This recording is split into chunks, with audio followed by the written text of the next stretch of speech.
5 ದಿನಗಳ ಶೈಕ್ಷಣಿಕ ಪ್ರವಾಸ, 5 ರಾತ್ರಿಗಳ ಭಯಾನಕ ವಾಸ, ಒಂದು ದಿನದ ಪ್ರವಾಸ ಬೈ ರೋಡ್, ರಸ್ತೆ ಮುಖಾಂತರ ಇಸ್ರೇಲಿಂದ ಜೋರ್ಡಾನ್ಗೆ ಪ್ರವಾಸ ರಸ್ತೆ ಮುಖಾಂತರ, ಒಂದು ರಾತ್ರಿ ಜೋರ್ಡಾನ್ನಲ್ಲಿ ವಾಸ. ಈಗ ಅಮಾನ್ ವಿಮಾನ ನಿಲ್ದಾಣದಲ್ಲಿ ನಾವೆಲ್ಲ ನಿಂತಿದ್ದೀವಿ. ಇಲ್ಲಿಂದ ರಾತ್ರಿ ಕುವೈತ್ ಮುಖಾಂತರ ಬಾಂಬೆ ರಾತ್ರಿಯ ಪ್ರವಾಸ ಇದೆ. ತದನಂತರ ಬೆಂಗಳೂರಿಗೆ ಬೆಳಗ್ಗೆ 11 ಗಂಟೆಗೆ ನಾವು ತಲುಪಲಿದ್ದೇವೆ.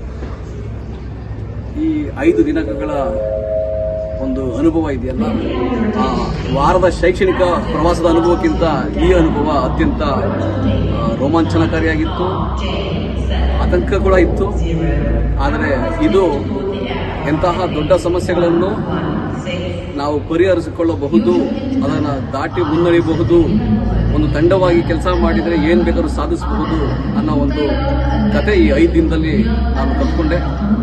ನಿಜವಾಗ್ಲೂ ಎಲ್ಲ ಬಿಪ್ಯಾಕ್ ತಂಡಕ್ಕೆ, ಕರ್ನಾಟಕ ಸರ್ಕಾರಕ್ಕೆ, ವಿಶೇಷವಾಗಿ ಮಾನ್ಯ ಮುಖ್ಯಮಂತ್ರಿ ಸಿದ್ದರಾಮಯ್ಯನವರಿಗೆ, ಹಾಗೆಯೇ ಇಸ್ರೇಲಿ ಕಾನ್ಸುಲೇಟ್ ಬೆಂಗಳೂರಿನಲ್ಲಿರೋರು, ಇಸ್ರೇಲ್ ಸರ್ಕಾರ, ನಂತರ Indian embassy, minister of external ಮಿನಿಸ್ಟ್ರಿಯಿಂದ ಎಲ್ರಿಗೂ ನಿಜವಾಗ್ಲೂ ಒಂದು ಅನಂತ ಧನ್ಯವಾದಗಳು. ಹಾಗೆಯೇ ನಮಗೆ ಪ್ರೀತಿ ವಿಶ್ವಾಸ ತೋರಿಸಿ ಶುಭ ಹಾರೈಕೆ ಮಾಡುವಂತಹ ಎಲ್ಲ ಸ್ನೇಹಿತರಿಗೆ, ಬಂಧುಗಳಿಗೆ ವಿಶೇಷವಾದ ಧನ್ಯವಾದಗಳು. ಹಾಗೆಯೇ ಮಾಧ್ಯಮ ಮಿತ್ರದವರು ಕೂಡ ಒಂದು ವಿಶೇಷ ಧನ್ಯವಾದಗಳು.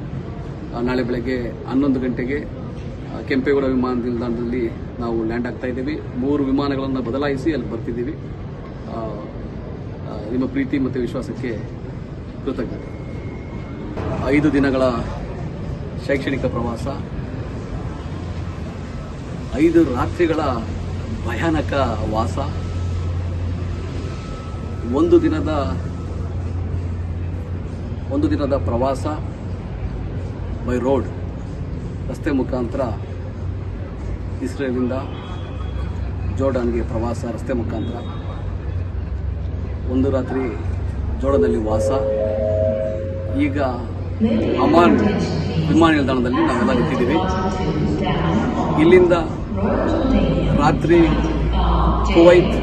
ಕುವೈತ್ ಮುಖಾಂತರ ಬಾಂಬೆ ರಾತ್ರಿಯ ಪ್ರವಾಸ ಇದೆ. ತದನಂತರ ಬೆಂಗಳೂರಿಗೆ ಬೆಳಗ್ಗೆ 11 ಗಂಟೆಗೆ ನಾವು ತಲುಪಲಿದ್ದೇವೆ.